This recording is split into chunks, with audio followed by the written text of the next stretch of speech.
자, 오늘은 마키아벨리의 군주론이라는 책에 대해서 살펴볼 텐데요.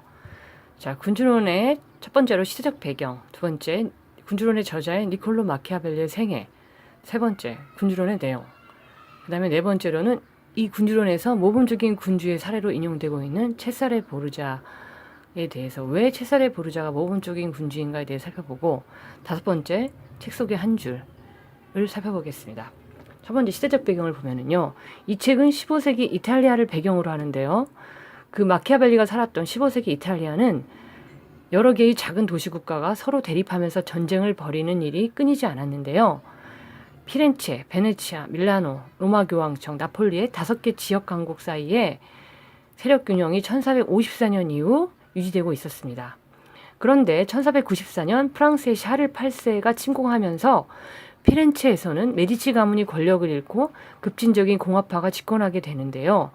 이 정권은 4년 만에 붕괴하고 또 다른 공화파인 소데리니 정부가 등장하게 됩니다.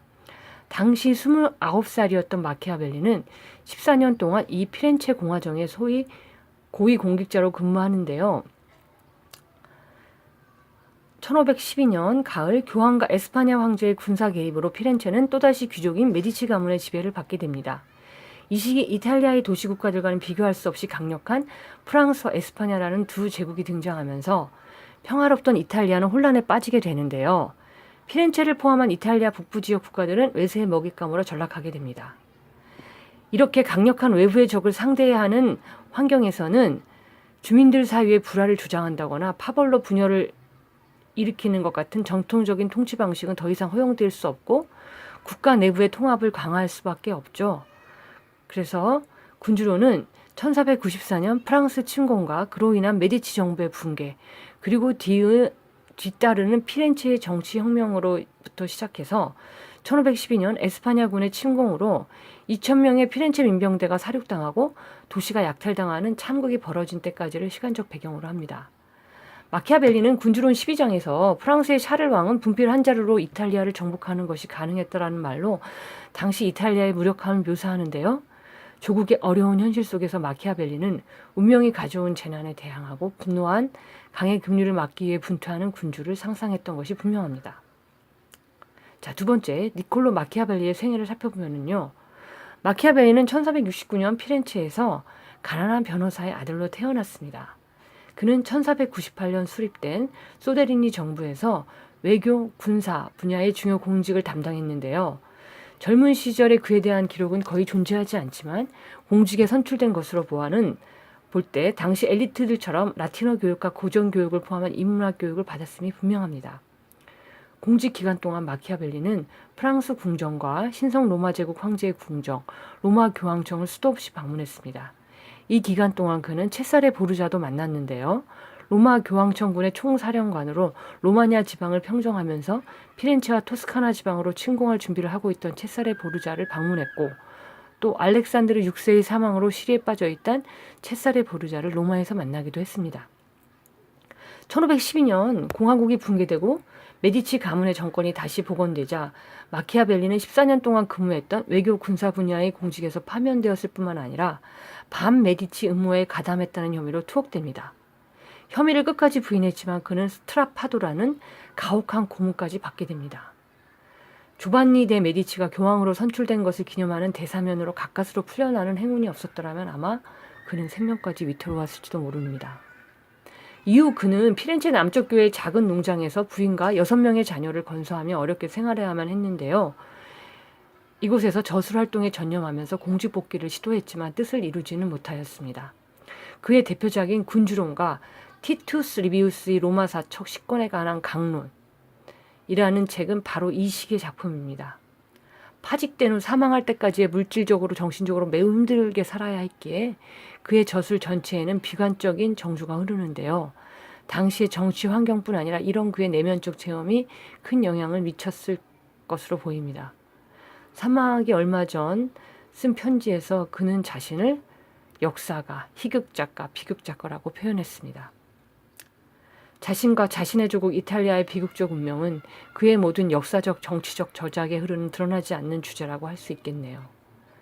1527년 에스파냐 국왕이자 신선 로마 제국 황제인 카를 5세의 군대가 로마를 약탈하면서 교황은 투옥됩니다. 그 여파로 피렌체에서는 반메디치 봉기가 일어나고 공화정이 수립되는 정변이 발생하였으며 마키아벨리는 그로부터 한 달 후에 사망합니다. 자, 세 번째로 군주론의 내용을 살펴볼게요. 군주론에서 마키아벨리는 나라를 위해 군주는 때로는 배신도 하고 잔인해져야 하며 인간성을 포기할 수도 있다고 요약될 정도로 강한 군주론을 펼쳤는데요. 마키아벨리는 자신을 핍박했던 메디치 가문에게 이 책을 헌정했습니다. 자신을 다시 공직에 청구해달라는 일종의 구직서였던 거죠. 하지만 그를 위험인물로 생각했던 지배층은 이를 무시했고 마키아벨리가 죽은 후 5년 뒤에야 이 책은 출간될 수 있었습니다. 군주론의 중심 주제는 한 사람의 통치자가 정치적 지위를 유지하려면 무엇을 해야 하는가라고 볼 수 있는데요. 이 질문에 대한 대답으로 마키아벨리는 이전 시기 정치 철학의 기반이었던 도덕적 명령과 규칙에 의해 구속받지 않고 현실적인 정치적 행동 원리를 제시하고자 했습니다. 마키아벨리가 당시 직면했던 치열한 정치 환경이 그동안 국가를 치장했던 종교적이고 신성한 의피를 제거하고 실제로 권력이 행사되는 요소들을 드러냄으로써 국가를 탈신비화할 수 있게 했던 것입니다. 정치 행위의 불안정성은 인간의 의지, 정신, 결단력을 의미하는 비루트.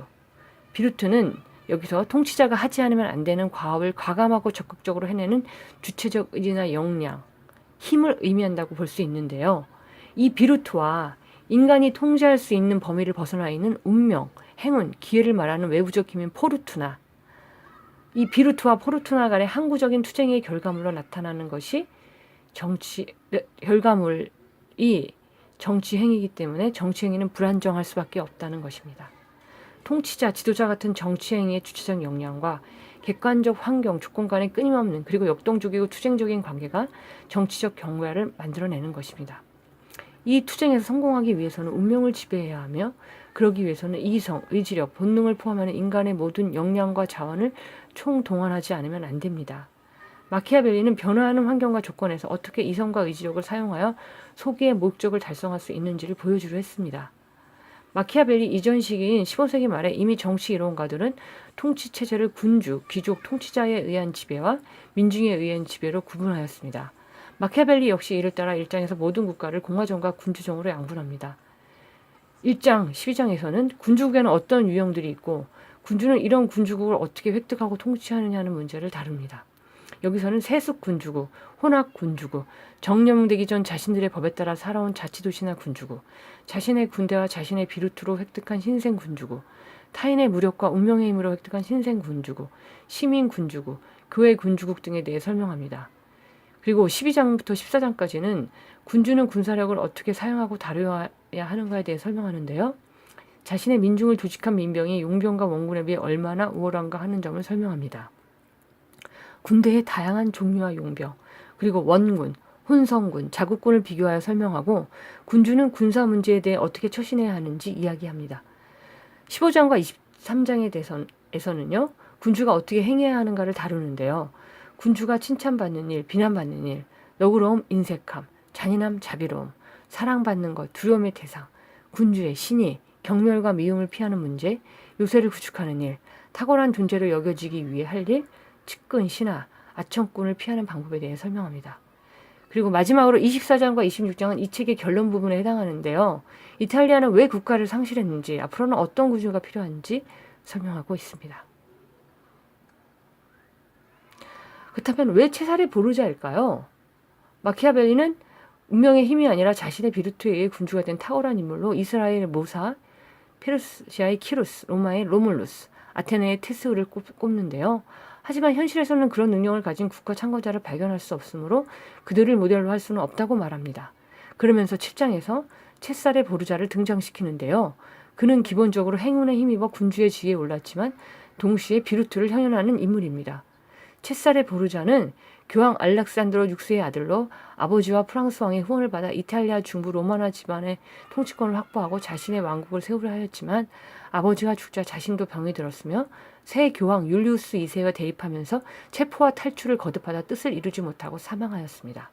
자신의 권력을 지키기 위해 탁월한 군사력과 외교력은 물론 속임수와 잔혹함까지 갖추었던 그를 마키아벨리는 신생 군주의 전형으로 보았습니다. 자, 그러면 책 속의 한 줄을 볼까요? 18장에서 군주의 신의는 어떤 방식으로 지켜져야 하는가 중에서 마키아벨리는 군주는 짐승의 방법을 잘 알아야 하는데 그 가운데에서도 여우와 사자를 선택적으로 따라야 한다.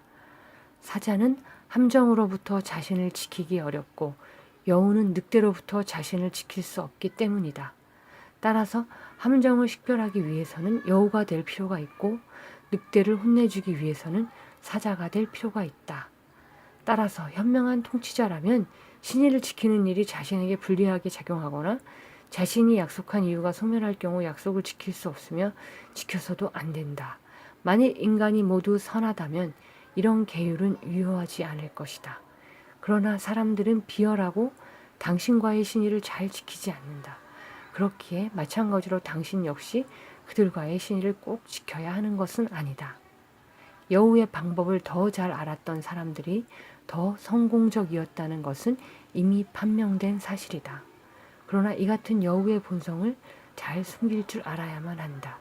즉 능숙한 기만자이자 위선자가 되어야만 한다는 것이다. 25장 운명은 인간사에서 얼마나 강력하고 인간은 운명에 어떻게 대항할 수 있는가. 운명의 힘은 자신에게 대항할 비루투가 조직되어 있지 않은 곳에서 위력을 가시한다. 자신을 제지하기 위한 제방과 수로가 준비되어 있지 않은 것을 알아채고는 자신의 물길을 그리로 돌리는 것이다. 당신께서 이탈리아를 돌아보신다면, 다시 말해 격변의 중심지이자 동시에 그런 격변의 원인을 제공하고 있는 이탈리아를 돌아보신다면 이곳이야말로 아무런 제방도 수로도 갖추고 있지 못한 형세라는 것을 아시게 될 것이다. 운명의 힘에 의존하는 군주는 운명이 변함에 따라 몰락한다는 사실로 인해 발생한다고 나는 믿는다. 여기에 덧붙여 나는 시대의 특성에 맞춰 일을 추진하는 방법을 아는 사람은 행복하고 마찬가지로 시대와 맞지 않는 방식으로 대처하는 사람은 불행하게 된다고 믿는다. 이상으로 군주론을 마치겠습니다.